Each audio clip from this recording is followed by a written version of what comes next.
Ја слушате и гледате македонски корени од Сиднеј со вашите домаќини Бети и мојата маленкост Јован Треновски.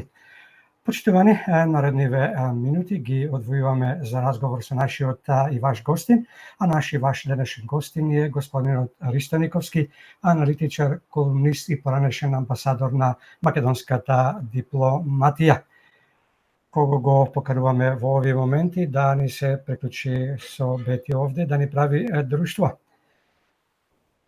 Господин Никовски, добро јутро и добро ни дојдовте на Македонски корени за уште еден македонски муабет на кој ќе разговараме за македонските работи и тоа за теми кои се од голем интерес на сите македонци без разлика каде и да се. Добро вечер за Австралија, добро утро за Македонија, добар ден за сите други ваши гледачи и слушатели. Поздрав на сите. Добро ви утро и од мене, господине Никовски. Ви благодариме што и денес сте заедно со нас и нашите слушатели и гледачи. Како и секогаш ни причинува чест и огромно задоволство што не удостоивте нас како уредници и водители на Македонски корени, а пред се нашите ценети слушатели и гледачи. Задоволството му е пред се и секогаш е задоволство се биде со нашите во светот. Се надеваме дека ќе имаме плодна дискусија и овој пат и ќе го задржиме вниманието на сите на македонски корени. Во Брисел се одржа состанокот ЕУ Западен Балкан и самитот на Европската Унија. Во фокус беа проширувањето, војната во Украина и ситуацијата на Блискиот Исток. На овој самит присуствува Маричик и Ковачевски, но без да го испорачат ветеното околу уставните измени. Една од одлуките на самитот е дека нема да има втора меѓувладина конференција меѓу Македонија и Европската Унија. Кои се другите поглавни пораки кои беа испратени од овој самит преку заедничката декларација составена од 35 точки? Како гледате на тие пораки и дали донесоа некакви добри вести за Македонија? Беа ли очекувани и реални ваквите пораки или сте изненадени од нив? Се што се случи во Брисел беше апсолутно очекувано и се потврдија оценките и проценките дека Европската Унија веќе нема намера да се шири и дека Балканот полека го става на својата периферија. Доминираше, како што видовме подоцна, Украина, а се што се однесуваше на Балканот беше апсолутно очекувано. Видите, некакви надежи не може да има кога си преземал обврска која не можеш да ја исполниш. Тие што ги спомнавте дека тамо не представуваа, тие не заглавија главно во овој тунел без излез, тие прифатија да го менуваме уставот што е надвор од умот по секој аспект, разбирате, и сите тие делови, ако сакате, од преговарачката рамка, ако сакате се што беше договорено на првата меѓувладина конференција, а тоа е условно почнување на преговорите со Македонија, мислам дека тука и нема никаков простор за некакви очекувања. Јасно и прецизно пред колку 3 и нешто години ни порачаа. Ќе го смените уставот и тогаш ќе можеме да продолжиме со било какви разговори. Како што видовме, за голема среќа, кај нас нема таква спремност да се менува уставот, бидејќи тоа би било катастрофален потек кој со несогледливи последици по македонизмот, и велам, се вртиме во еден магепсан круг и сите тие надежи дека нешто ново ќе се случи бе апсолутно надвор од умот. И уште една друга работа во тој контекст, разбирате, цело време се спомнува дали Албанија ќе се одвоила од Македонија или не ќе се одвоила од Македонија.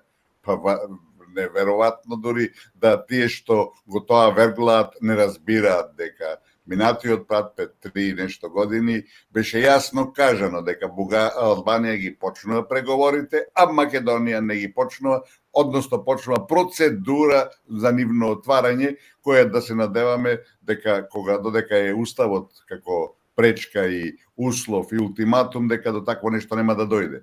Бидејќи сите сакаме да влеземе во Европската Унија, али не по секоја цена и не по некако нешто како некоја аморфна маса, а не како македонци. Така да, мислам, тие работи се прецизни, јасни и се што се вергла и што се манипулира и што се лаже македонскиот народ дека еве сега има нешто, дека Европската унија ни е тука на дофат од раката и слично, е чиста измама. Господине Никовски, премиерот Ковачевски не пропушти да ја обвини опозицијата за лошите вести од овој самит, како што рече тој. Пред да го поставам прашањето, да слушнеме што рече Ковачевски на тој самит од Брисел. Оваа работна посета на Брисел можеше да изгледа сосема поинаку. Можевме да дојдеме и победнички, гласно и јасно, заедно, да кажеме дека ние продолжуваме со отворање на поглавијата од сите кластери од преговорите со Европската Унија и дека го продолжуваме нашиот евроинтеграцијски пат. Но се потврди дека единствен кочнишар на државата е анти-ЕУ, анти-НАТО и проруската коалиција на ВМРО, ДПМН и Левица. Нашите граѓани денес и конкретно може да се уверат дека со овие политичари ќе бидат лишени од можноста за брзо да се приклучат на прогресивното европско семејство. Како гледате на ваквата изјава на Ковачевски, господине Никовски? Ова е чиста измама, ова не му доликува на еден премиер да така го манипулира народот, бидејќи знаете, ако вие запалите куќата и ги обвините тие што изгореа внатре дека е тоа нивна вина, е нешто што е надвор од думот, што е крајно безобразно и безобзирно. Оваа власт не доведе во тој тунел без излез, оваа власт прифати работи кои очигледно беа свести дека не може да ги исполнат и прифати нешто што е всушност надвор од сите досегашни наши обврски. Ако го гледате договорот со Бугарија, таму нема ништо за некакви бугари во уставот. Ако го гледате договорот со Бугарија, разбирате, одма ќе биде јасно дека Македонија нема никакви обврски врз основа на тоа да презема некакви додатни чекори. Всушност, во тој договор никаде не се спомнуваат никакви права на бугарите во Македонија. Ако имало таков проблем, зашто бугарската страна не го ставила во тој договор, разбирате? А Брисел се повикува главно на тој договор и особено на вториот протокол, кој е катастрофален, кој е предавнички, кој е нешто што Македонија мора потхитно да го откаже, бидејќи на оваа основа никогаш нема да влеземе во Европската Унија. Значи, сите тие изјави, манипулации со народот се недостојни за една влада, се срамни за една влада и само зборуваат за нејзината неспособност, некадарност и нејзиното, како да речем, понижувачко и срамно однесување во Брисел, каде место да тропнат на маса во дадени ситуации кога сме во право, тие само го виткаат рбетот и вратот, разбиете, и се прифаќаат и голтаат све што таму ќе им кажат. Како гледате на така наречениот деценијски план кој ЕУ го представија, со кој план вреден неколку милиарди евра, планираат да ги подобрат економиите на државите? Видите, во прашање е нова стратегија на Европската Унија, која започна пред 3-4, можда и веќе 5 години има, и која покажува дека проширување нема да има.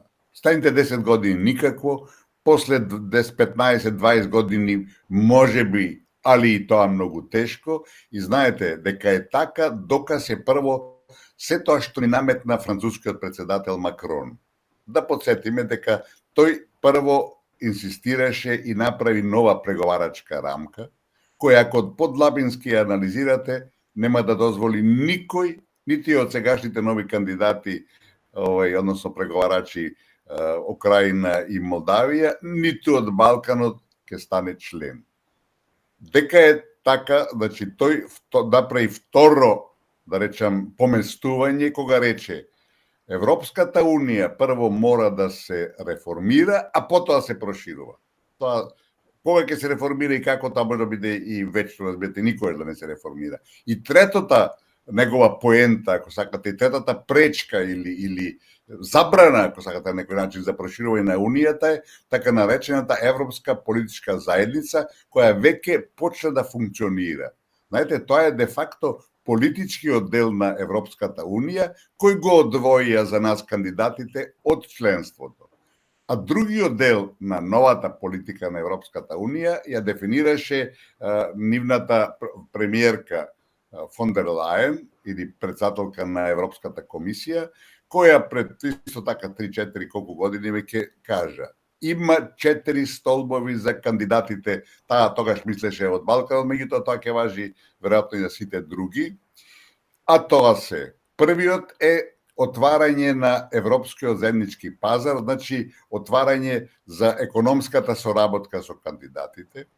Вториот столб е де факто некаква, речем, иницијатива или тоа е берлински процес, отворен Балкан и така натака, за регионална соработка.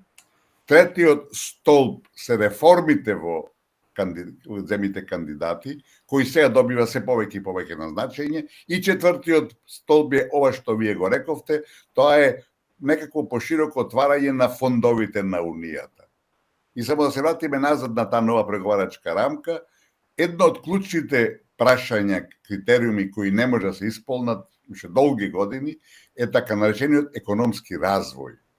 Во таа рамка сега стои нешто што е ново и што малку мина го разбираат, е дека кандидатите ќе бидат примени кога нивниот економски развој ќе биде компатибилен со оценките на Унијата. И ако земе сега дека на балканскиве 6 кандидати БДП-то по жител пер капита е отприлike меѓу 6.000 во Албанија, Косово, Македонија и околу 9.000 евра по пер капита по човек во Србија, а во Европската Унија е просек 35.000, што може да биде компатибилно? Околу 20.000 по човек, разбирате. Кога можат овие земји да го постигнат тоа? На свети никогаш. И сегашниот овај фонд од 6 милиарди евра, тие очигледно го ставаат во контекст на тоа и велат: со тие пари треба да се зголеми за 10% БДП-то, бруто домашниот производ, односно GDP-то, што би разбале вашите гледачи во светот полесно, значи се зголеми за 10%. Ево го видите, кога го анализирате подлабоко сето тоа што го прави Унијата, кога ќе направите еден мозаик, се ќе ви се покаже.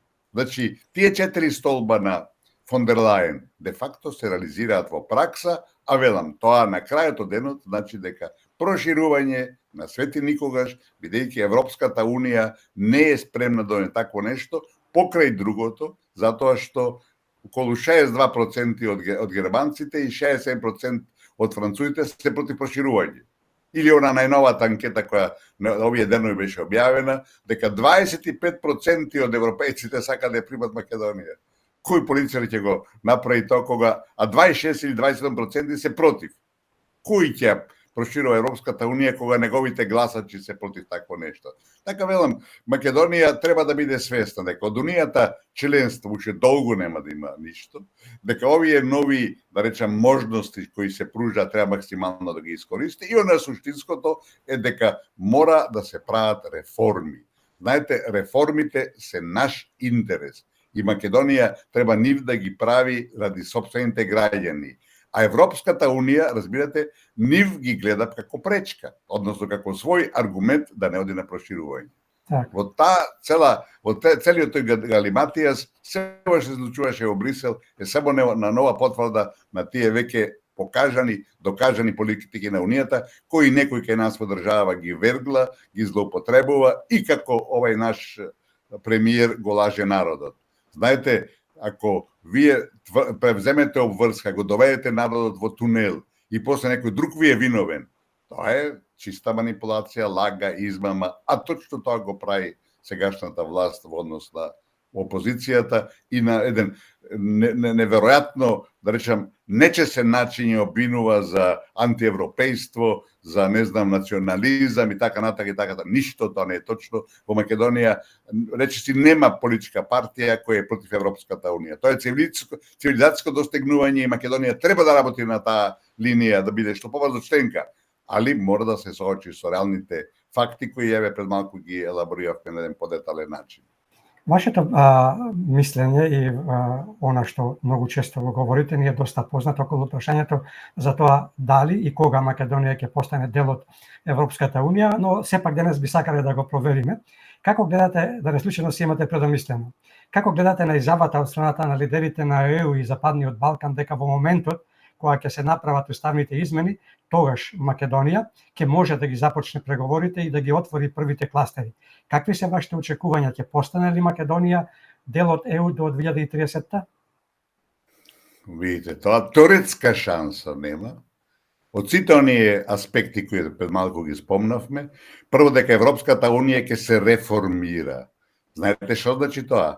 Тоа значи одземање на некои основни права на земјите членки, а од тие 27 колку што ги има сега, било Орбан, било Полска, било не знам која друга држава, тоа нема да го прифати, разбирате. Меѓу другото е правото на вето.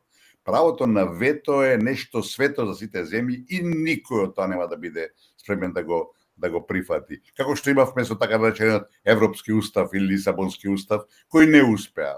Почна со разни референдуми и тоа не помина, разбирате. И тоа е логично затоа што, знаете, стекнатите права никој не е спремен да ги отфрли и да ги откаже од нив, и тоа ќе се случува и во Европската Унија. Така да, велам, ситуацијата е таква што проширување нема да има уште долго време и врз основа на она што сега како некакви утешни награди ни се нудат, сите тие 4 столба, треба да се искористат максимално, а велам, ако Македонија и утре ги заврши сите реформи, да ги направи на ниво на Европската Унија, и владењето на правото, и слободата на медиумите, и ако сакат економскиот разбор да го дигне на еден неверојатно брз начин, пак нема да не прима. Али тоа ќе биде во интерес на македонскиот народ и владата, секоја влада, и кај нас и во светот, мора да се концентрира на исполнување на она што е интерес на своите граѓани. Кај нас тоа не се прави. Во оваа држава ништо не функционира. Тоа е дури неверојатно. Кај да допрете? Видовме што се случува во здравството, видовме што се случува во образованието. Нема каде да, велам, допрете, гледате дека не функционира. А тоа е неуспех, страшен неуспех на власта и се надевам дека на следните избори тоа ќе биде санкционирано. Дали после овој самит се отвори вратата Албанија одвоена од Македонија и сама да го продолжи патот кон ЕУ, или пак ќе биде блокирана исто како и Македонија, но од страна на Грција?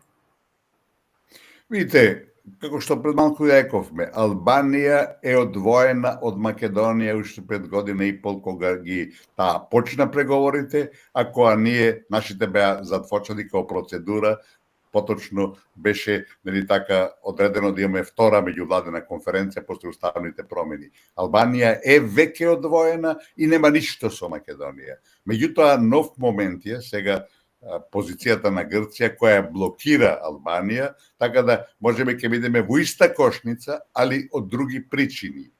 И знаете, на крајот од денот кога размислува човек што се случува, не би исклучил дека и политиката на Грција на некој начин е координирана во Брисел, затоа што, велам, Брисел нема намера да се проширува. И сега прашање на начинот на кој ќе ги блокираат, било Србија со Косово, било Црна Гора, нели така, со некаква претходно некооперативна влада и така натака. Сега викаат има кооперативна влада, пак истото ќе се случи. Овај Црна Гора нема да напредува. Така да и сега дали е некој договор во Брисел да Грција ја блокира Албанија да се успори тој процес на приближување, не знам, али не треба да се исклучи, така да Албанија тера по свое, нема никакви формални причини, освен вакви неочекувани вета, а Македонија не ги почнала преговорите и се додека не го смени уставот во дадените услови, после ќе зборуваме како да се тоа надмине, нема да ги почне преговорите. Во Брисел заседаваше и Советот за општи работи на ЕУ по нацрт заклучоците за проширување на ЕУ. Како гледате на оценките на извештајот на оценувачката комисија во кој извештај ЕУ ни прати дури 40 препораки кои се однесуваат за судскиот совет? Тоа е се дел од истото сценарио, разбирате. Ако Брисел сака да ги прими Македонија во Европската Унија, ќе најде начин. Пред колку години Грција беше примена без предлог на Европската комисија, што е системна примена, разбирате. Европскиот совет, значи самитот, одлучи да се прими Грција. Тоа е политика. Или да не одиме толку назад, што се случи вчера. Почнати се преговори со Украина и со Молдова, кои се апсолутно далеко од критериумите, од нивото за такво нешто, што е чисто политичка одлука, разбирате. Тие се подалеко од Македонија, од Албанија, дури од Косово, би рекол, на нивото, односно во врска со условите за прием и за преговори со Европската унија, меѓутоа таа политичка одлука е донесена и најдоа начин како да го трнат Орбан настрана, меѓутоа тоа не е случајно, разбирате, тоа е апсолутно, тоа е нова политика и тоа е диктат меѓу другото преку океанот и да се разбереме, сите беа против Орбан и што се случи, германското влијание доминираше, го трнаа на страна, разбирате, и како што видовме може 27-1. А меѓутоа тоа не важи за Македонија, ниту ќе важи за Македонија, бидејќи прво не се сите на наша страна, напротив, најголемиот дел се против нас. А второ, треба кој да стане и да се тргне од масата Бугарија, тоа никој ќе да го направи. Така да, велам, реалноста е таа и мора се сочиме со неа и според неа да се однесуваме, а нашиве представници кои одат тамо и де факто шетат како туристи, ништо не прават и ништо не превземат во интерес на наша држава, туку само го стеат диктатот од Брисел, кој апсолутно е против интересите на Македонија. Остане на прашање одговореме колку пари ќе го наплати кафето Орбан.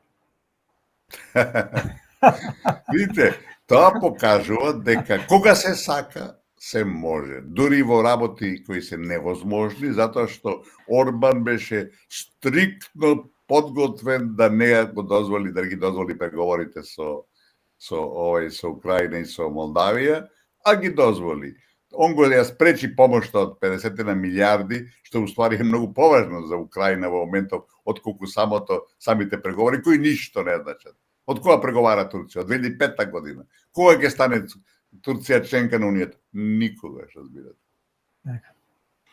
Како гледате на тоа што премиер во техничката влада да биде Талат Џафери, кој треба да раководи во исклучително осетлив период пред избори, човекот кој ќе остане запаметен по тоа што дезертираше од АРМ, по тоа што од собранието каде што треба да има парламентарна демократија направи тоа да биде безгласна буква, човекот кој што на 27 април на незаконски начин постана председател на собранието, кој премолчи на уценувањата и купувањата на пратеници за да се промени уставот, а со тоа и промени историското име на Македонија со новата кованица.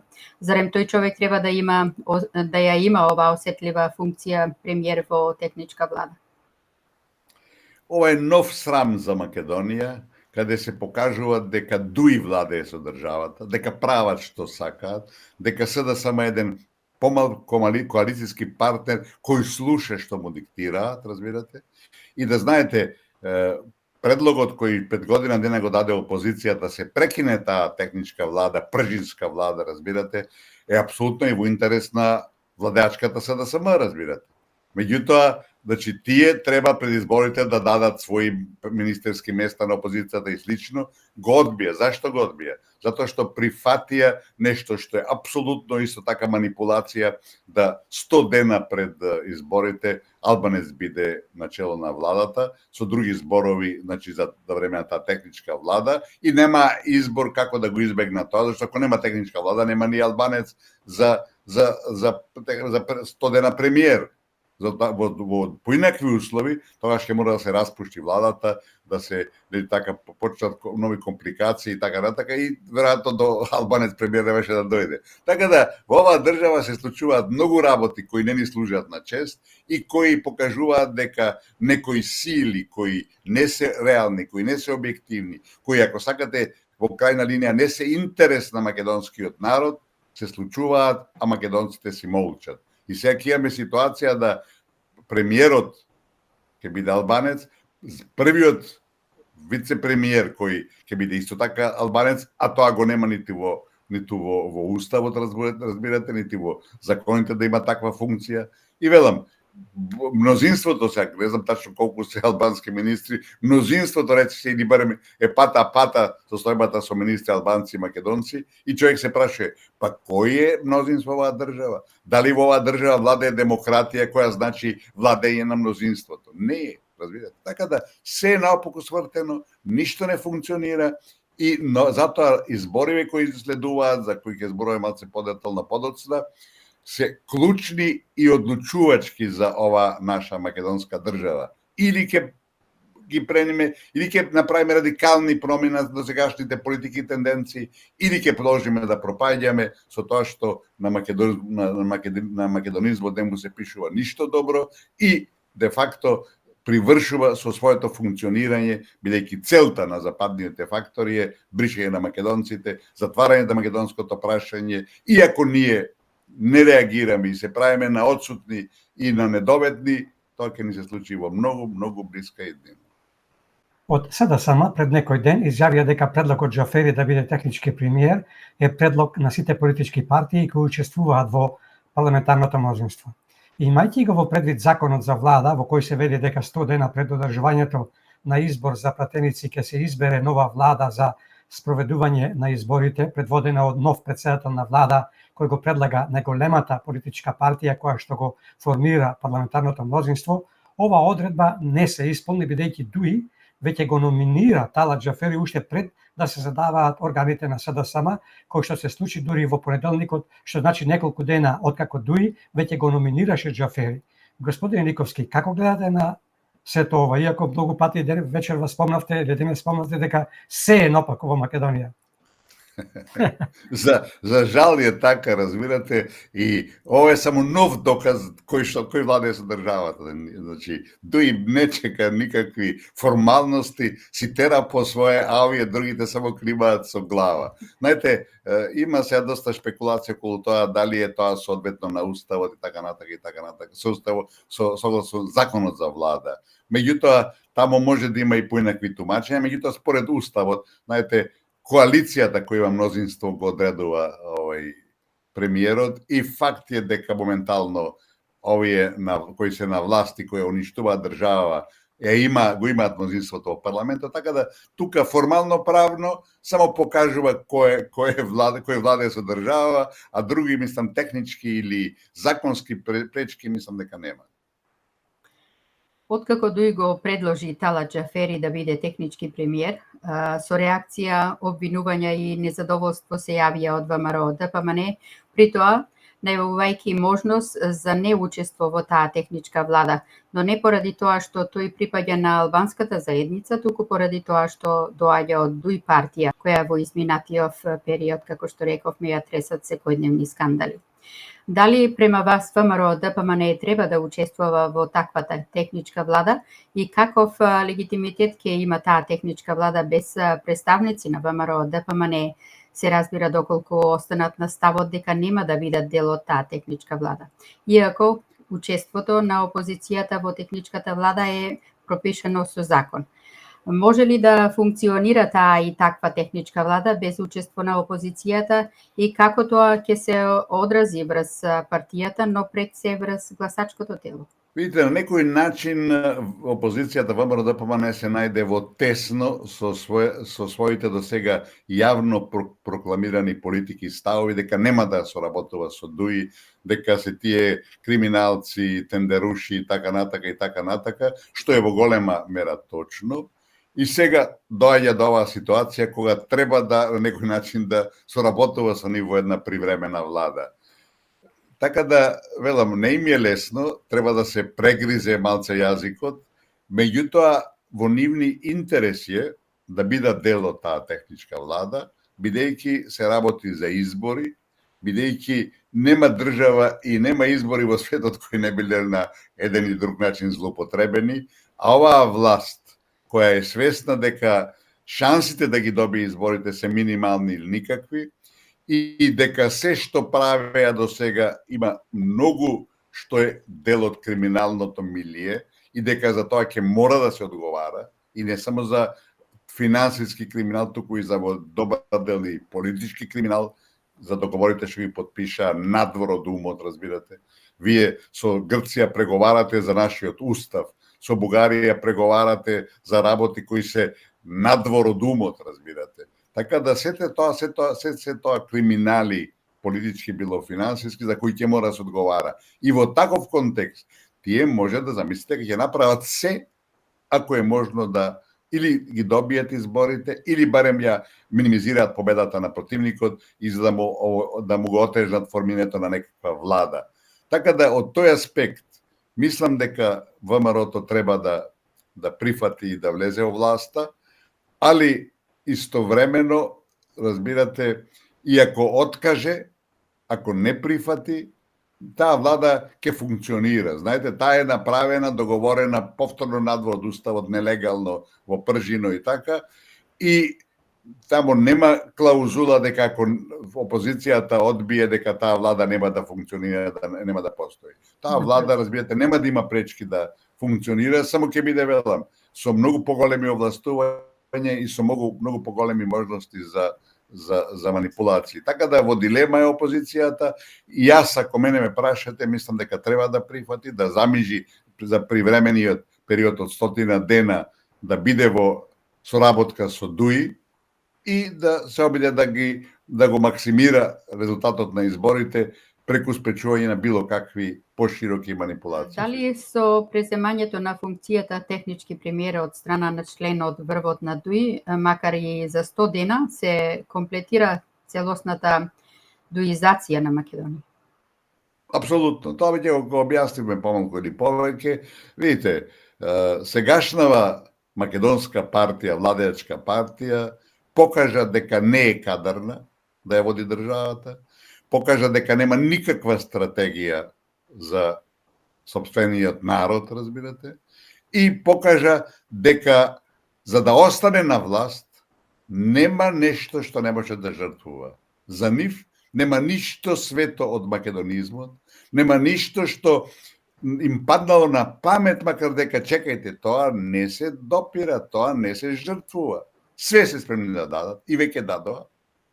Да не спомнуваме од име, од институции, од... Видите, сега најновото е деновиве, веројатно и вие забележавте, ги напечатиле на лепниците, не требаше да ги менуваме овие регистерски таблици на возилата. Сега напечатиле етикети кои ќе слепат и знаете што пишува на тие етикети? НМК. Н треба да значи Норд, значи Северна, М, ајде Македонија, ама К, на кој јазик е К? Ако е Норд, Северна, разбирате, Н, латиница, треба да биде Ц на крај. Маседонија е на англиски, разбирате. Тоа покаже во каква безсмислена позиција е доведена држава, разбирате. И никој да трепне со мал прст, разбирате, за тоа. Па тоа е просто неверојатно. Такви работи се прифатени, па да не зборуваме дека шахтите ги бриша, од шахтите бриша Вергина, разбирате.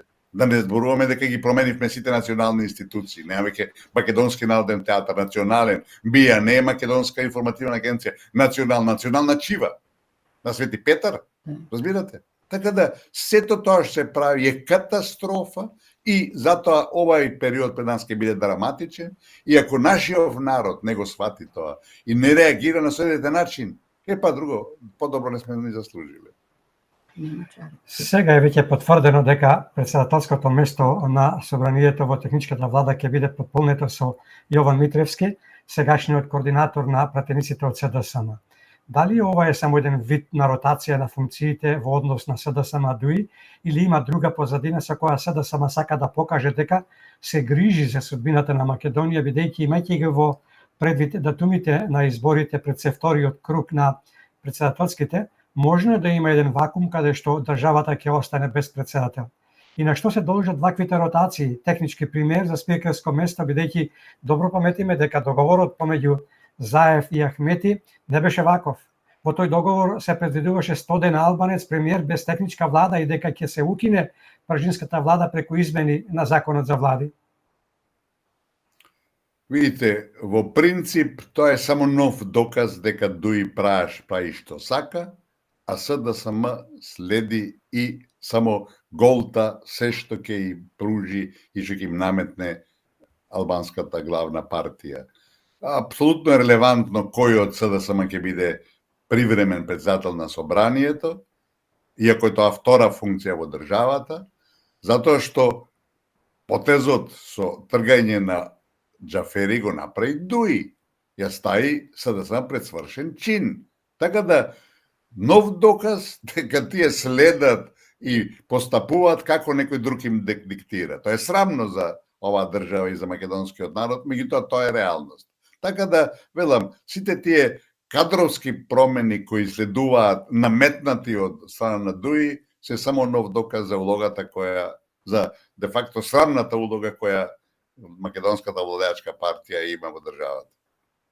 Колку се издржани оправдувањата од страна на СДСМ дека немало законски основи да се промени договорот од Пржино, кои промени ги побара лидерот на ВМРО ДПМН Христијан Мицкоски, и дека немало такво барање наспроти она што ние како информација го имаме, а тоа е дека уште пред речиси 2 години, поточно некаде кон крајот на јануари минатата година, ВМРО ДПМН имаше поднесено предлог закон за изменување на законот за влада, и тоа по скратена постапка, во кој предлог закон покрај другото се бараше и укинување на техничката влада, а тој предлог од страна на владеачкото мнозинство беше одбиен. Факт е дека опозицијата даде таков предлог и предложи конкретно решение, меѓутоа, знаете, во суштина нема никаков проблем да се аболи, да се тргне, да се избриши таа срамна, уствари, пржинска влада, наметната која е надвор од уставот, такво нешто во уставот не постои, ти може да постои. И јас предпоставувам и се надевам дека веднаш после промените кои ќе дојдат на следните избори, ќе се започне постапка за нејзино бришење, затоа што, велам, оваа држава мора да промени некои работи кои не служат на чест, а меѓу тие, можеби број еден е токму таа пржинска влада, која странците ни ја наметна, ни ја подметна како кукавички јајца, а нашите некадарници тоа го прифатија.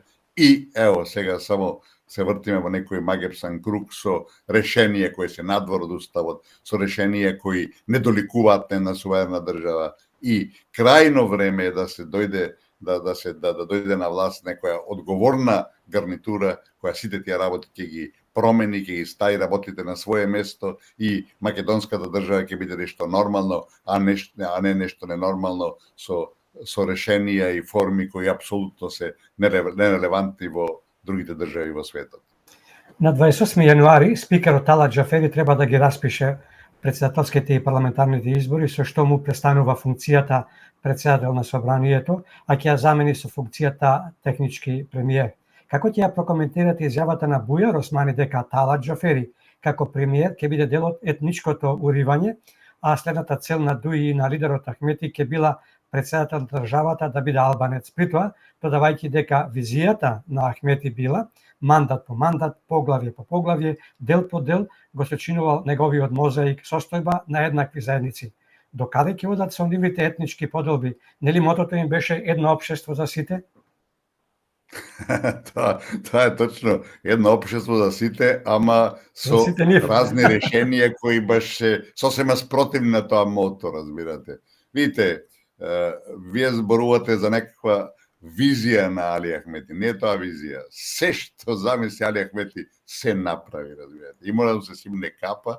Меѓу другото, да не забораваме дека сегашниот председател на државата е консензуален, веќе го постигнаа тоа ниво, а знаете, тоа е само првиот чекор да следниот биде заеднички кандидат, разбирате. Така да, тоа што визиите на Али Ахмети се нешто што предстои, што де факто ние само прогнозира иднината која поскоро или подоста ќе не стигне.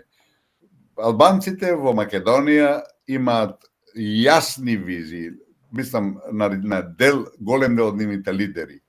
Нивната главна ориентација, а во последно време имаме секојдневни потврди за тоа, е така наречениот голем албански концепт, сите албанци во една држава. Само да подсетиме што се случи со последното гостување во наводници на Албин Курти во Скопје и во Тетово, разбирате, кога тетовчанецот викаше добре дојде во Албанија и едно чудо други изјави кои тоа го потврдуваат. Музеот кој беше пред некој време отворен, разбирате, со карта на голема Албанија.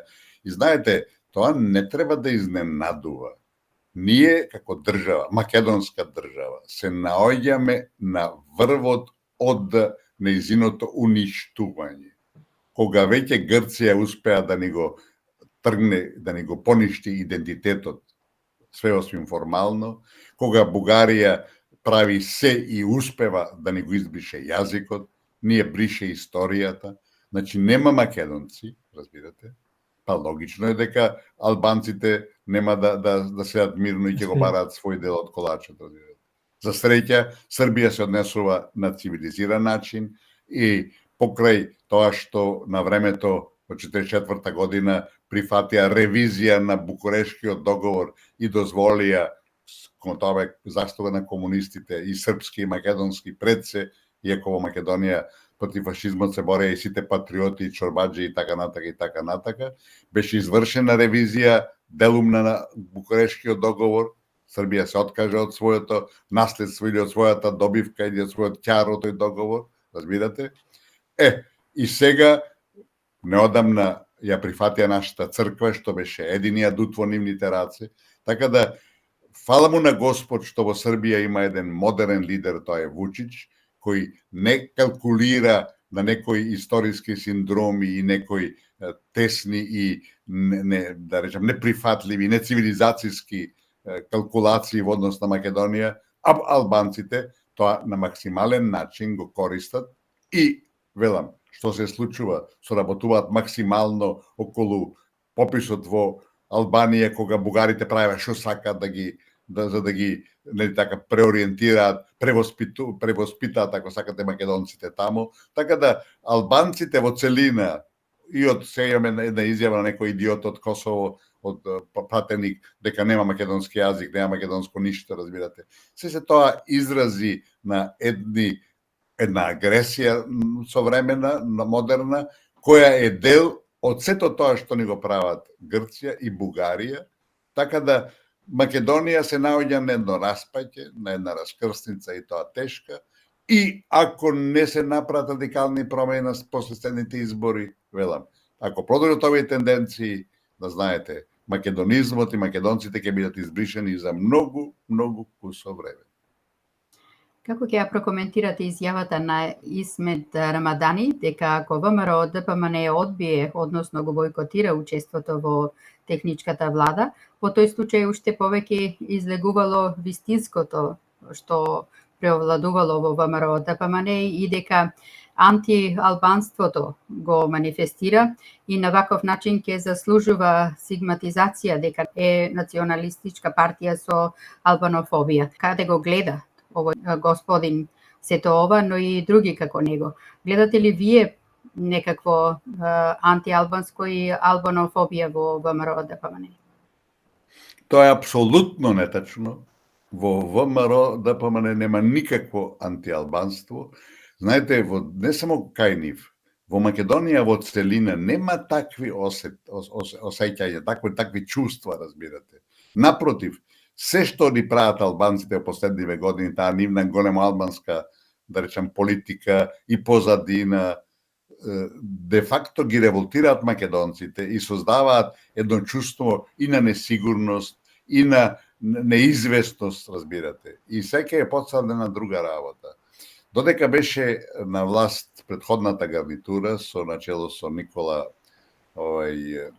Груевски, западниот фактор, главната западна сила пред се, создаваше, бидејќи тој имаше голема популарност кај македонците, ги бранеше македонските национални интереси на еден начин што на крајот испадна и жртва на тие своји политики, разбирате, и за да го на некој начин тој беше срушен со класичен државен удар, и за да дојде до тоа, и за да дојде до крај на неговото владење, главниот западен фактор почна со една масовна кампања на негово делегитимизирање дека е антиалбански настроен, разбирате.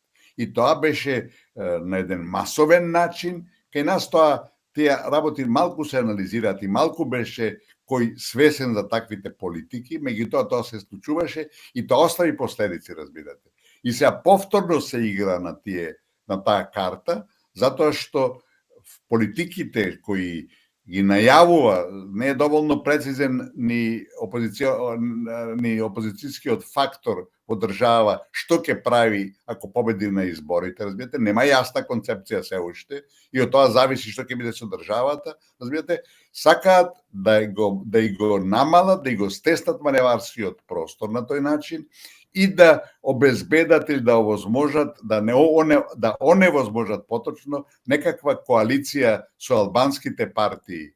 Тие рекоа дека со ДУИ нема да коалицираат и сега се обидуваат да го стеснат тој простор со албанските опозицијски партии. Ќе видиме кои и какви ќе бидат тоа на следните избори.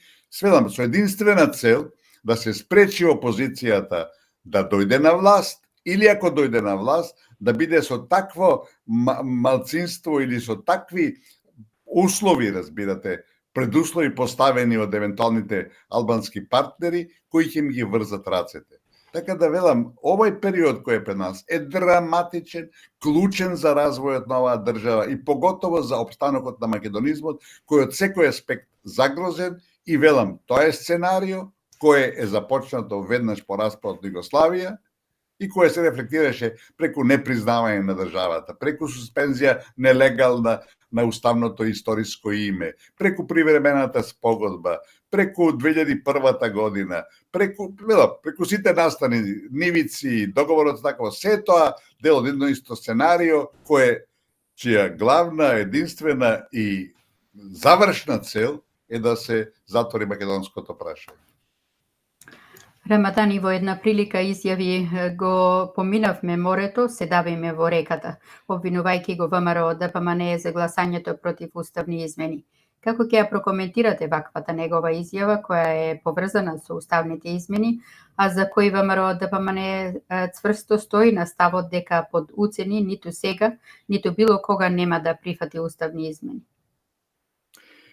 Видите, воопшто не е случајно што сите албански партии, сите албански личности во држава се едногласни дека треба подхитно да се извршат уставните измени заради некаква Европа. Не.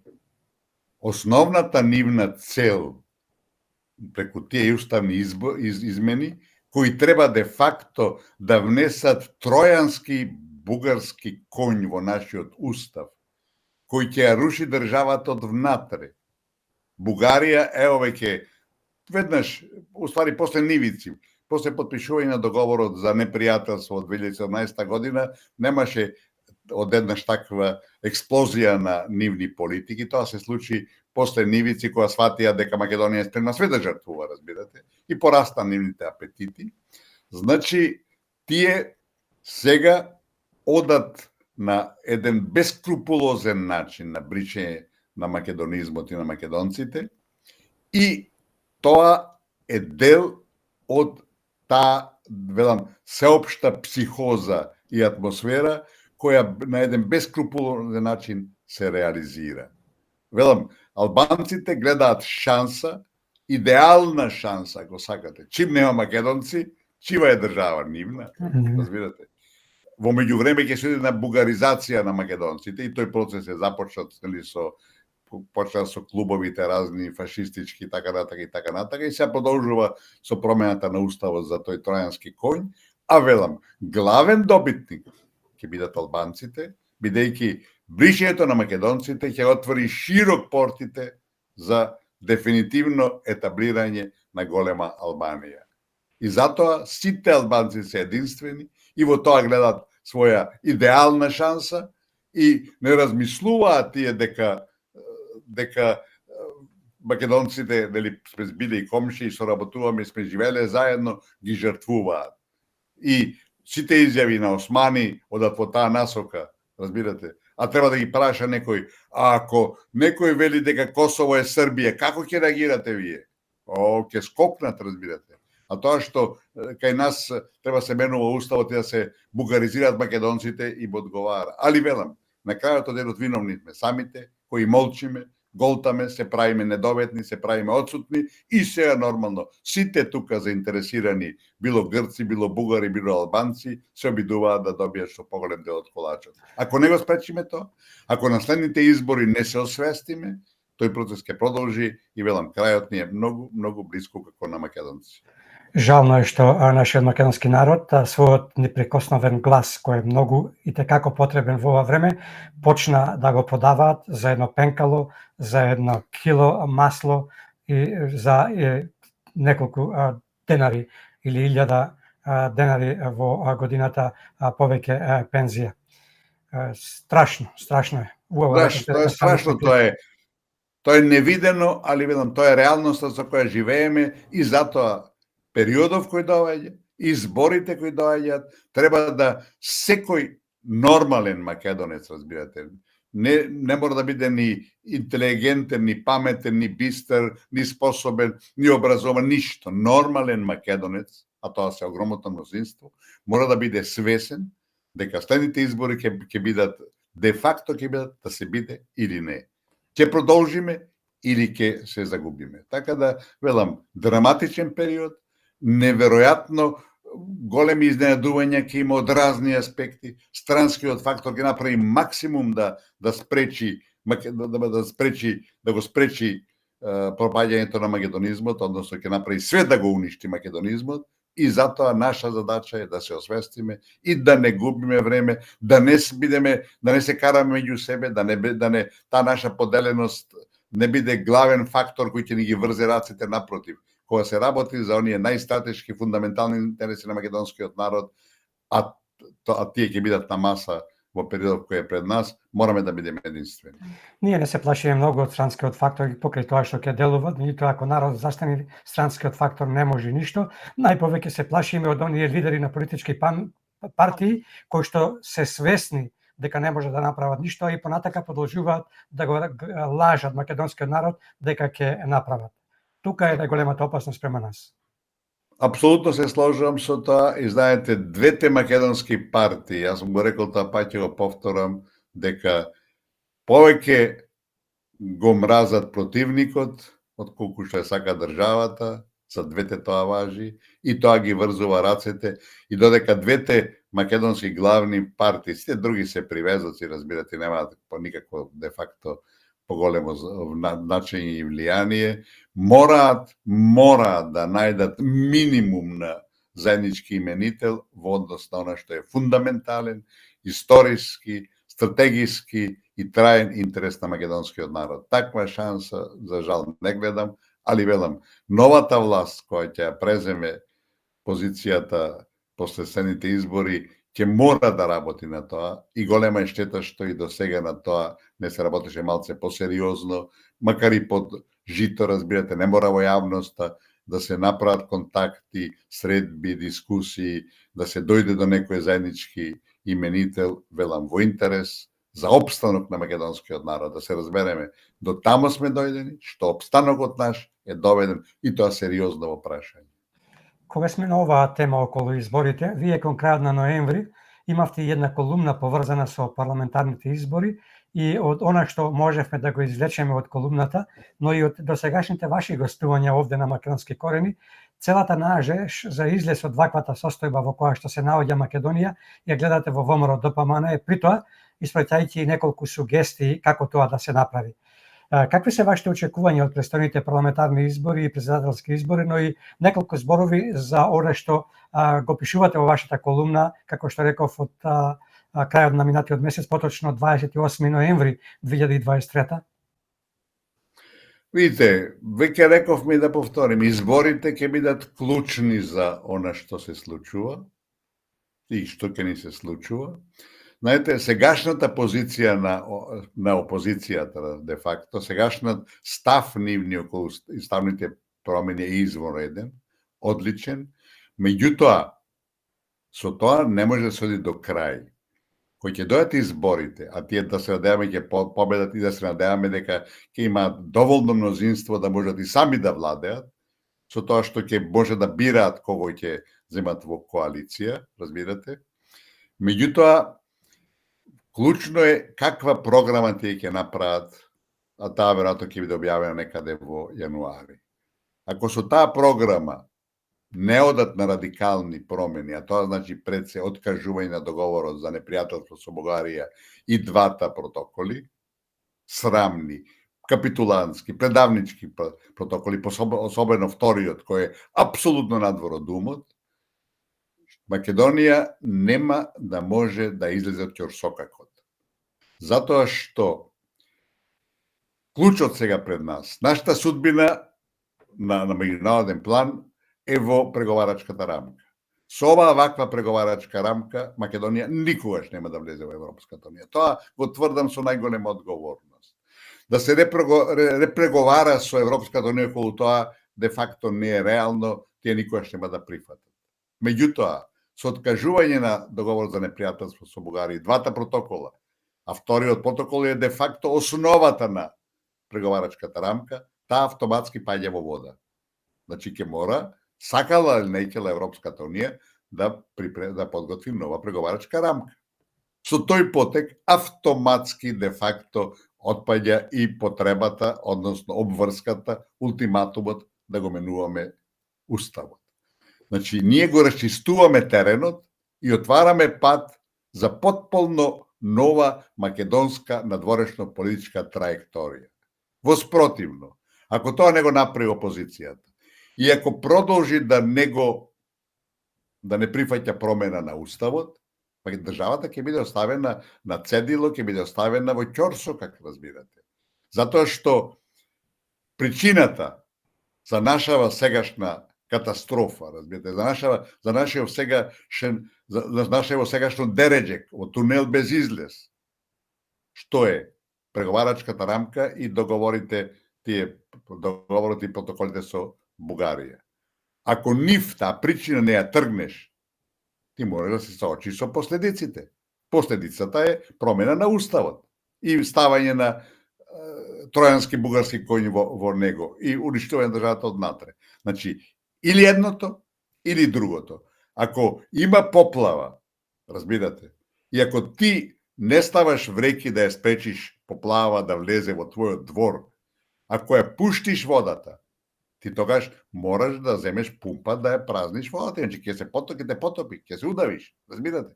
Значи, или ќе трнеш причината за несреќата или ќе се соочи со последиците. Значи, ќе биде во страшно тешка ситуација новата власт, сегашната опозиција, ако не преземе радикални чекори. Ќе се доведе во невозможна положба и себе и државата. Секој ќе праша и Вашингтон и Брисел. Па добро, што сакате вие? Разбирате? Ако не сакате преговарачка рамка и договор со Бугарија, откажете ги. Ако ги сакате нив, тогаш променете го уставот. Саќате? Така да ќе има тежок избор и затоа е клучно што тие ќе предложат во својата предизборна кампања, бидејќи тоа ќе ги обврзува на некој начин. И ако во неа не бидат доволно радикални, саќате, а друга сила во држава нема која може да доведе до промени. Тоа е само сегашната главна опозиција ВМРО-ДПМН. Значи, ако до тоа не дојде, ако тие не излезат со таква платформа, ја не знам, јас мислам дека ќе мора да се оди на некакво движење, на некој, за да се помогне пред се и неа да тие нејзини, да речем, ограничувања и неспремност да оди на радикални промени, а тоа е резултат пред се да се разбереме на силниот притисок пред се на Соединетите американски држави и на Брисел покај другото. Така да тие се свесни дека тука или ќе гризат, или ќе бидат ударни по глава, али, велам, ситуацијата ќе биде безизлезна ако тие одат со некакви мекани решенија, со некакви меки политики, а во меѓувреме, велам, ситуацијата е исклучително тешка, исклучително предизвикувачка и ќе мораш или да ги скинеш причините за оваа ситуација или последиците да ги решаваш. Така да, велам, периодот пред нас е исклучително тежок, ќе биде невиден испит за новата власт која, велам, треба да биде, иако таа не е спремна, велам, надолу ќе треба да трне во една нова акција, да ја помогне, да овозможи некое движење или како да и помогне да оди на решенија кои ќе навистина не излечат од ќорсокакот, од тунелот во кој се наоѓаме. Господине Никовски, вашата последна колумна од пред 3 дена, поточно на 13 декември, ја посветивте на изјавите од холандскиот амбасадор Дирк Јан Коп, кој ги даде за емисијата 360 степени на МТВ. Кој беше мотивот за оваа колумна? Ке сакате ли да им кажете на нашите слушатели и гледачи зашто станува збор? Видите, тоа е реакција на однесувањето не само на холандскиот амбасадор, него и генерално на странските дипломати во Македонија, кои се однесуваат, особено американските, како некакви неизбрани гувернери и постојано ни држат лекции. Ние се правиме недоветни, ние тоа го премолчуваме, ние не реагираме, а велам тоа во основата е апсолутно спротивно на нивната функција. Не може било кој амбасадор во оваа држава или било каде во светот да им кажува на земјата на акредитација што да прават, како да прават, какви се нивните проблеми, кои се нивните манипулации, злоупотреби, мани, грешки, така натаму. Нас тоа постојано се случува и велам, ова треба да биде на порака на сите дипломати во Скопје дека ова не е село без кучиња, дека не може да се играат со нас како што сакаат и да не прават недоветни, да не прават не цивилизирани, разбирате. Така да целта е таа, јас мислам дека ќе има наравучение од дипломатскиот кор, знаете, странските дипломати во Скопје, амбасадорите, секој утро прво добиваат преглед на домашниот печат, да видат што се актуелни теми, така натака, и верувам дека и ова беше регистрирано. А тие, знаете, што е нормално, поаѓаат од интересите на сопствената држава и забораваат дека и ние имаме сопствени интереси, а тоа е пак резултат на сето нешто сега да го зборуваме, дека нашите политичари, нашите врни политичари, нашата власт, често пати се однесува како да е незаинтересирана за состојбе во земјава, често пати се однесува како да, нели така, ние сме тука за да слушаме, ние сме тука за да ги следиме интересите и диктатите од било од Брисел, од Софија, Атина или било од каде, или од Вашингтон, сваѓате. Така да крајно време е да се свати дека оваа држава не е село без кучиња, дека оваа држава има свое достоинство, дека оваа држава има своји политики кои водат и почнуваат пред се од интерес, сопствените интереси, во секој случај не заборавајќи, не игнорирајќи ничии други интереси. Меѓутоа, клучни и главни се нашите интереси, а задача на сите наши политичари е нив да ги бранат и нив да ги реализираат. За жал, тоа во последниве години воопшто не се случува и воопшто не може никој да добие таков печаток и затоа тие странски амбасадори и други дипломати се однесуваат арогантно, се однесуваат нецивилизацијски, се однесуваат надвор од нивниот дипломатски мандат и се однесуваат како некакви неизбрани гувернери или, не знам, платени лица да не оцивилизираат и освестат и како што би рекли да направат луѓе од нас. Мислам дека пораката е таа и мислам дека ќе има одредено влијание кај странскиот фактор во земјава. Кога сме кај вашите колумни, вреди да се спомене и колумната која имате објавено на 5 овој месец со наслов "Невиден американски диктат".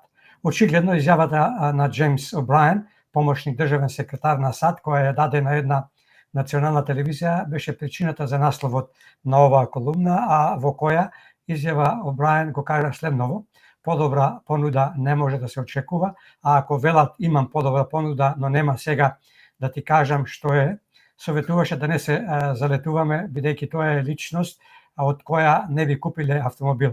Па мислам дека не би требало да гласате за нив." Како гледате на ваквата негова изјава?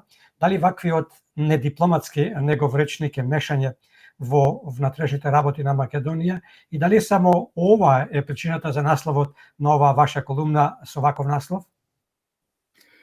Знаете, таквата порака на еден странски висок функционер, со други зборови да не се гласа за опозицијата, е безобразна, е неприфатлива. надвор од умот, разбирате. Тоа требало да му реагира и самиот новинар кој го испрашувал, разбирате. Така да, во целина, нашето однесување како на некакви, не знам, недоветни, нецивилизирани, необразовани, што ви кажат кај нас модерно, некапени, небањати, разбирате. И не отвара простор на странци да се однесуваат така. Знаете, да тоа не е мешање во внатрешните работи, тоа е диктат, разбирате, поготово кога доаѓа човек од врвот на американската политика. Тоа се сите тие синдроми кои ние ги голтаме, разбирате, кои ги толерираме и затоа така не третираат. Додека не тропнеш на маса, не кажеш извините, тоа не е ваша работа. Знаете, на времето, не е тоа моја, тоа е на покојниот Ѓорги Марјановиќ, професорот кој беше по многу што гениална личност, велеше, ако некој, дури нашиот председател, кога американскиот председател, било кој од нив, разбирате, Бајден или Клинтон, ќе му рече променете го името, тој треба да му каже Затвори Клинтон, вратата другата ќе страна. викам јас тебе, не знам, Вебер, разбирате, или ќе те викам вамо тамо. Требаш да реагираш, да му ставиш до знаење дека тоа е неприфатливо, разбирате. Или на Џон Буш да можеш, ајде, јас сега ќе те викам Джеймс, разбирате. Ако толку не ти е важно тоа името, што сакаш јас да го менувам, сваќате, дека се однесуваш понизно, дека се однесуваш во било која ситуација, дека се однесуваш несоодветно, разбирате, секогаш ќе те злоупотребуваат. И затоа клучот е и поготово меѓународната политика, да се однесуваш на достоинствен начин, дури и во ситуација кога си, дури и кога не си во право, треба да ги браниш своите интереси. А не кога сите аргументи како кај нас е наша страна, а ние се однесуваме срамно, понизно, не знам, капитулантски, предавнички често пати. И затоа така не газат, затоа така и не третираат. Додека сами од себе не се почитуваш, никој нема да те почитува. Пред некој ден се одбележа Меѓународниот ден за човекови права, а со тоа и 75 години од Универзалната декларација за човекови права. Како гледате вие на сето она што се случува во светот, не исклучувајќи ја и Македонија, дали се почитуваат одредбите на Универзалната декларација? Во светот владее силата и уште долго ќе владее силата. Во тие рамки, секоја држава, и најмалата, треба да го бара своето место, свесна за тоа, меѓутоа, никогаш не прифаќајќи диктат. Кога си во право, нема да дозволиш никој друг да ти го земе тоа право. Ке се избориш до крај. Знаете, јас често го спомнувам случајот со Виетнам. Во Виетнам јас бев во 1975 година, во 74-та година во декември бев во Јужен Виетнам. Значи, 4-5 на 30 април 75-та падна Сајгон. Тогаш, или нешто пред тоа, во Виетнам имаше 650.000 американски војници до заби наоружени. Избегаа. Беа победени. Бега главом без обзира, викаат србите, разбирате. Тоа го свестен тие снимки со хеликоптери и така натака. Значи, ако си свесен за своето, ако си во право и ако си спремен да се бориш, мораш да победиш. А ако си капитулант, ако си предавник, ако си со неспремен и неподготвен да се избори за своето, секој ќе те гази. Тоа нам точно ни се случува сите овие последни 5-6 години, да работи кои се апсолутно во наша корис, ние ги затвараме очите, не ги браниме, не ги почитуваме, ако сакате, и затоа така не третираат. Сите, од Брисел до Вашингтон, до Париз, до кај сакате, до Берлин и така натака. Значи, од нас зависи. Ако си свесен за своето, ако си спремен да го браниш, и поготово кога си во право, а ние сме 99% во право, ти мораш да победиш. И затоа крајно време да почнеме со една таква политика, дај Боже после новите избори, и да ја вратиме Македонија на правиот пат, да вратиме и име и презиме и се што нам природно историски ни припаѓа, али велам, тоа зависи од новата власт и нејзината спремност да се соочи со овие предизвици кои се историски, мислам, со таква огромна тежина, али ако народот застане за тоа, а мора да застане, или пак ќе баталиме се, ќе победиме. Како гледате на последниот извештај од Комитетот за елиминација на дискриминација при Обединетите нации, во кој извештај стои дека Бугарија да ги преземе сите мерки за гаранција за правата на малцинствата на незината територија, вклучувајќи го и македонското малцинство, но и за повикот до властите на Бугарија да ги спроведе судските одлуки од Европскиот суд за човекови права во Страсбург, како и да ги отстрани сите бариери за регистрација на македонците, односно македонските здруженија, кои бариери се засновани само поради нивната македонска самоидентификација? Ќе ви одговорам со прашање. А што направи Македонија после еден таков изводен чекор на Обединетите нации? Ништо, разбирате. Се криеше по ходниците во Брисел. Но? Се криеја по ходниците во Брисел само да не бидат на се криеле сигурно и во Обединетите нации, сигурно нашите биле отсутни кога се донесувала таква одлука. Знаете, суштината е самиот да се избори за тоа. Сите такви знаци го имаме Советот за Европа. Советот за Европа е клучен орган кој се грижи за човековите права, разбирате. И судот за човекови права во Страсбург е нивен орган.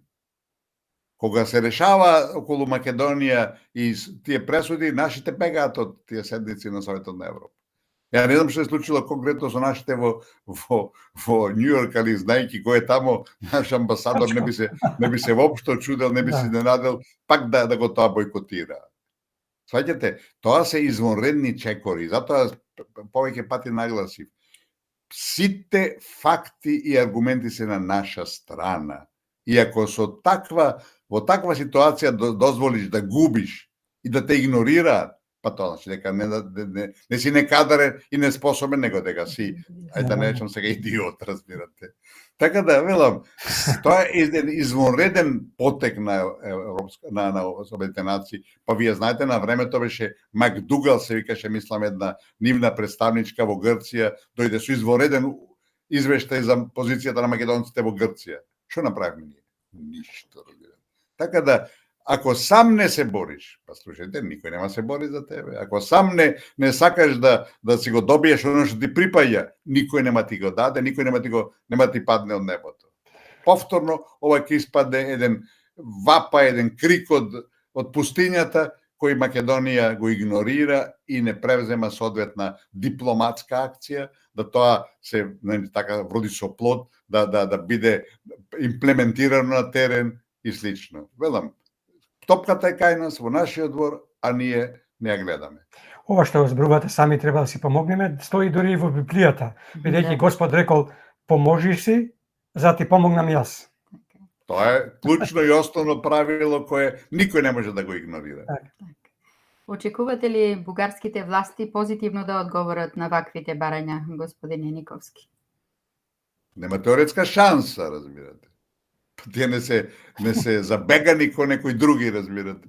Ако нив не им се наложи, ако нив не им се наметне, ако јас не ги знам конкретно кои се те механизми во Обединетите нации кои треба сега да се искористат, да тоа почне да метастазира, да се шири на еден на друг начин, да се испаќаат нови пораки, нови шлаканици, ако сакате, за Софија.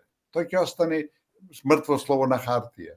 Како што се случува исто со пресудите на судот за човекови права од Страсбург, разбирате. Значи, кој ќе има еден мал нуклеус, кој може да го искористите, ако тоа не му дадете просто да израсне, да стане, разбирате, платан еден кој ќе боде очи, кој ќе покрие се, ништо не се постигнале. А ако таква наша акција нема, разбирате, кој османи ќе превземе нешто на таа линија, па да ве молам да не бидеме несериозни.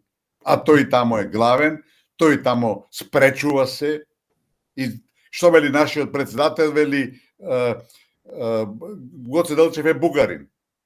Османи вели Бугарија нема основа да ги стави македонците во уставот. Османи вели, не вели Радев.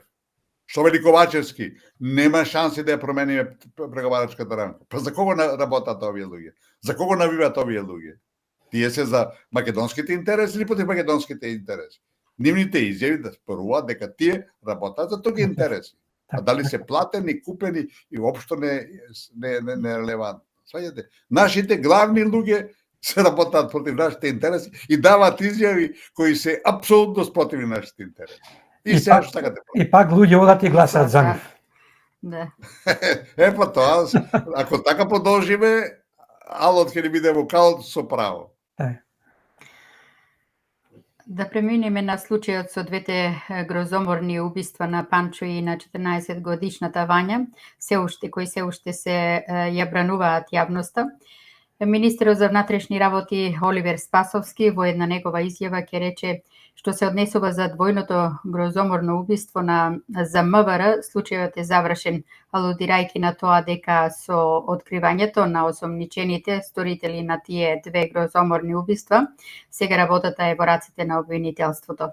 Како вие гледате на сето ова? Ќе ја дознае ли јавноста целата вистина, особено вистината за убиството на невиното 14 годишно дете? И во светот ваквите случаи никогаш не се расчистуваат до крај. Првиот впечаток на грозоморни убиства, нешто што е, не знам, надвор од умот, нешто незамисливо, разбирате, беше дека МВР многу брзо излезе со резултати. И тоа е факт, мислам, неспорен.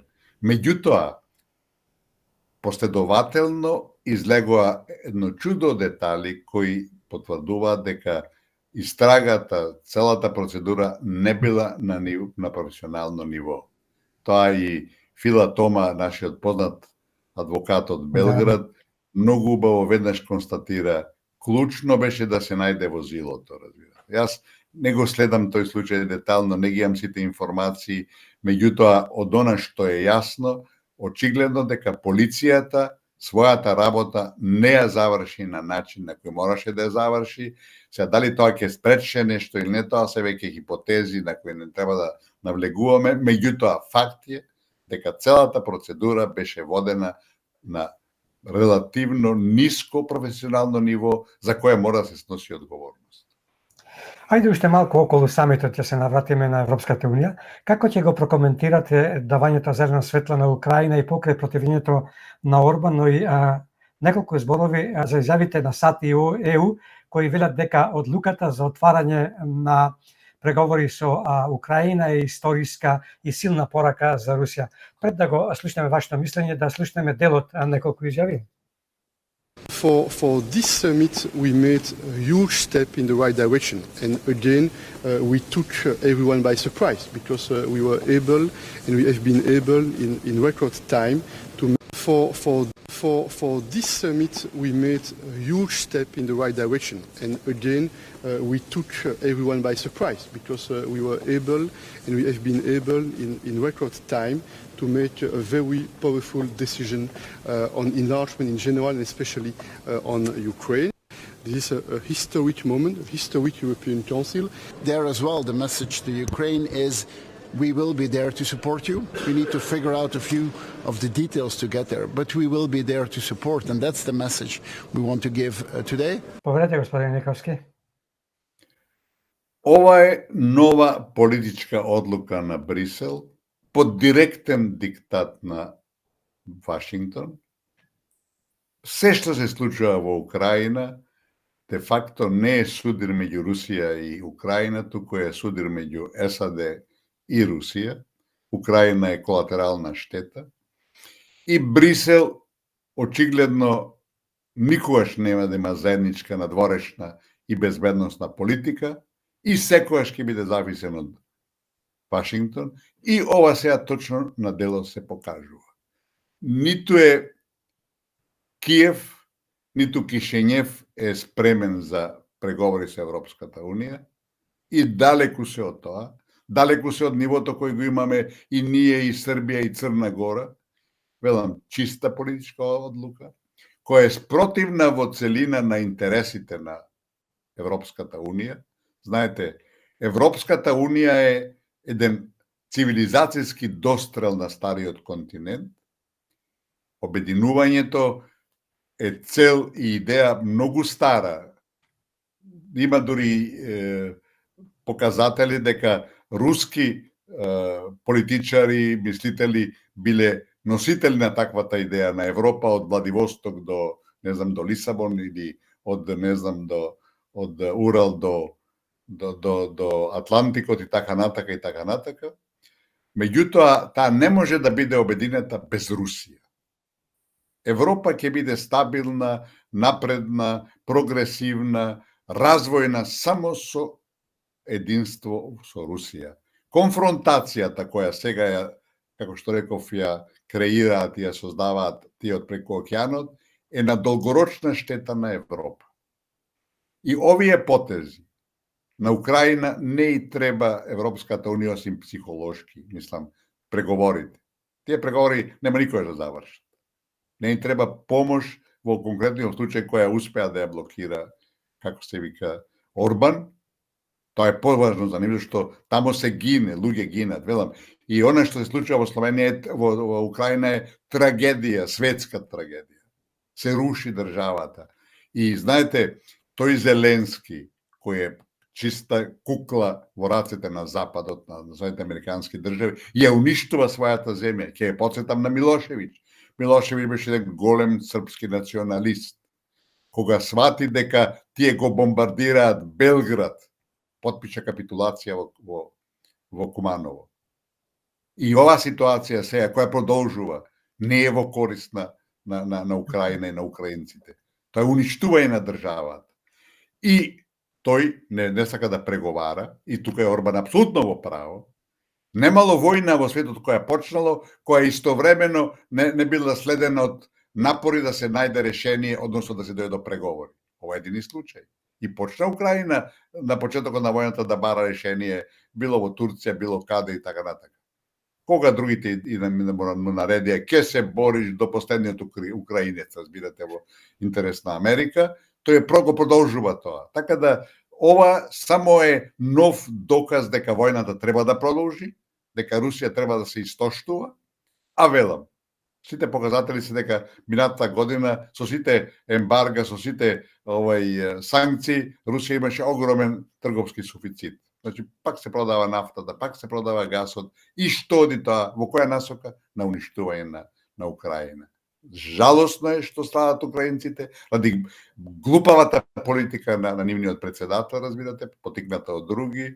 И затоа оваа мерка на Европската Унија, која е апсолутно политичка, која нема врска со реалноста, е само на штета и на украинскиот народ, кој добива директна некаква психолошка поддршка да издржи во борбата против Русија до последен украинец. Велам, погрешна политика на Европската Унија, жалосна политика на Европската Унија. Орбан беше во право, меѓутоа покажа дека промените, тоа гласањето -1, секогаш е можно ако има притисок и ако има желба меѓу членките на Унијата и поготово ако тоа го диктира интересите на Соединетите американски држави, али кај нас велам тоа не е возможно и тој да речам преседан кој беше направен не е можен да биде, бидејќи никогаш Бугарија нема да излезе да пие кафе за да Македонија добие некои било какви привилегии или не знам некако померување на нејзиниот статус во Европската Унија. Господине Николски, како ќе ја прокоментирате изјавата на подпредседателот на ВМРО ДПМН Александар Николовски, која изјава ја даде како одговор на прашање дали чувствуваат вина што Македонија не доби покана за втора меѓувладина конференција со Европската Унија. Пред да го слушнеме вашето мислење, да ја слушнеме изјавата на господинот Николовски. Јас чувствувам гордост што успеавме да го спречиме планот за изгласување на уставни измени под бугарски диктат.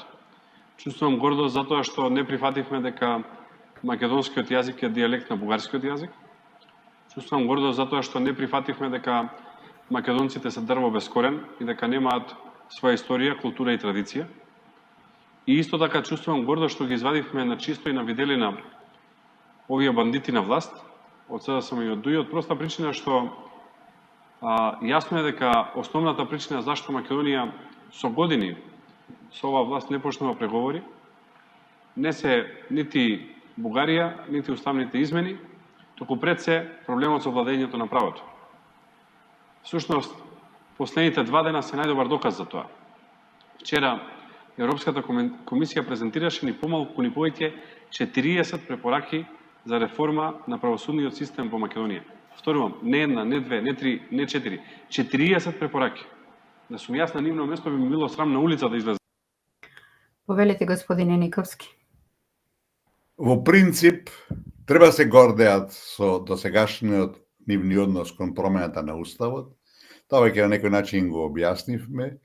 Меѓутоа, мораат да бидат свесни, и тоа, мислам, претходно го горе-доле објаснивме, дека мораат да превземат радикални промени ако дојдат на власт, зашто во спротивно, сето тоа што до сега го направија, ќе мора да го згазат. Или ќе ги спречат причините за ова што ни го диктира Брисел, а тоа е промената на откажување на договорите со Бугарија и така и протоколите, или на крај ќе мораат да го променат уставот по нивниот бугарски диктат, затоа што, велам, во спротивно државата ќе биде доведена до безизлезна ситуација. Така да предизвикот за ВМРО предстои, тие до сега во опозиција комотно се чувствуваа и, знаете, од опозиција можеш да критикуваш што сакаш, меѓутоа на власт можеш да делуваш. А тоа е одговорноста, а тоа е и ризикот кој можеш да го земеш. Велам, тие до сега на одличен начин го спречија промената на уставот и како што рекови да повторам, внесување во него на тројански бугарски коњ, али предизвикот главни доаѓа после изборите, кога или ќе спречат причините за сето тоа, или ќе мора да и тие го свиткаат рбетот и вратот и да прифатат диктат. Така да, велам, да не имде човек во чевлите, бидејќи тешки денови престоат и за нив, и за Македонија како држава, и за македонците како народ. Како гледате на владиниот Дедо Мраз, кој на земјоделците им додели до 10.000 евра грант за наводна модернизација и механизација? Ви мириса ли ова на подарок во замена на глас? Апсолутно, тука нема никаква дилема и да знаете, во деноиве кои што следуваат ќе има уште едно чудо такви потези на власта. Велам, тие ќе направат се што можат за да останат на власт или бар да биде што помала победата на опозицијата за да не може и да имат големи тешкоти за формирање на новата влада. И велам, периодот пред нас ќе биде драматичен, одговорноста на секој од нас е врвна и од нас на крајот од денот ќе зависи. Ќе не бива или нема да не бива. Вчера и завчера во Македонија имаше работна средба на мешовитата македонско-бугарска историска и образовна комисија. Единствената информација која ја имаме од таа средба е дека разговарале за учебниците и усогласувањето на записниците од претходните средби поврзани за отворените прашања за Охридската архиепископија, за Гоце Делчев и за Илинденското востание. Имате ли други информации од таа средба и како гледате на тоа што во последно време од мешовитата комисија не споделуваат никакви информации во јавноста, освен дека се сретнале и дека разговарале? Зошто и од кого и од што се плашат? Има од што да се плаша, затоа што функционирањето на таа историска комисија и образовна е надвор од думот. Такво нешто да прифатиш покажува дека не знаеш што правиш и што е клучно и што е одговорноста на председателот на тој дел, македонскиот дел од таа комисија и на сите членови, фактот што бугарската страна настапува политички, има ставено јасно до знаење, дека или ќе биде како што тие сакаат, или нема ништо да биде. Тоа е едно од причините зашто Македонија се наоѓа во таква ситуација. Така да, велам, тие до сега И се во такви услови ти да продолжиш да разговараш, односно преговараш, ти не разговараш, ти преговараат за суштински теми кои се клучни за македонските фундаментални интереси, разбирате. Покажува неодговорност. А фактот што сега премина во илегала, само покажува дека прават нешто незаконско, недозволиво, нешто срамно, кое не сме да дојде до јавност. Али велам, политиката диктира и едно од првите чекори, всушност ако оние радикални промени за кои јас мислам се единствен излез од ќорсокакот и од диното кој се наоѓаме, а тоа е откажување на договорот за непријателство и двата протоколи со Бугарија, и тоа паѓа во вода. И се ќе потсетам на нешто. Во вториот протокол, кој е невиден срам за оваа држава, пишува, вели, историската комисија не смее да се откажи, подпишано од Османи. Чекајте, луѓе. Ако го откажеш договорот, тоа е според договорот, автоматски таа паѓа во вода. Значи ти земаш додатна врска, а тоа не е наш интерес секој случај, таа не може да се укине. Велам, се ни наметнуваат, а ние голтаме. И ова тајна, велам, мистериозна работа на комисијата покажува дека работаат на една нелегална основа. И крајно е време, мислам дека тоа излез може да биде ако тие луѓе, ако се одговорни, ако се свесни, ако имаат некаков свој интегритет, човечки интегритет, треба да сите да поднесат оставка. Чим поднесат оставка, комисијата автоматски паѓа во вода, бидејќи се надевам дека нема да има други забегани историчари и други интелектуалци кои ќе прифатат членство во истата. Велам, еден многу едноставен начин таа да се стави адакта. Ви благодариме, господине Никовски, како и секогаш ни беше чест вашето учество во Македонски корени. Во пресред сме на празничен период и дочек на уште една нова година. По тој повод да ви посакаме убаво време, убав дочек на новата година, многу здравје, многу среќа и просперитет кај вас и вашето семејство. Се слушаме и гледаме. Да, благодарам многу, задоволството беше мое. Секош ми е задоволство кога сум во контакт со нашите во светот. Поздрав до сите, се најубаво во новата година, дај Боже да ни тргнат работите и да знаете, Македонија ќе победи. Нема друг изход колку да победи, само треба што поскоро да се мобилизираме, да се обединиме околу некои клучни прашања, а еве ги се приближуваат изборите, имаме извонредна шанса, уверен сум дека ќе ја искористиме. Се најубаво сите, беше големо задоволство. Сретна нова, се гледаме до година. Здравје Боже. До слушање. Да сме живи и здрави. Поздрав.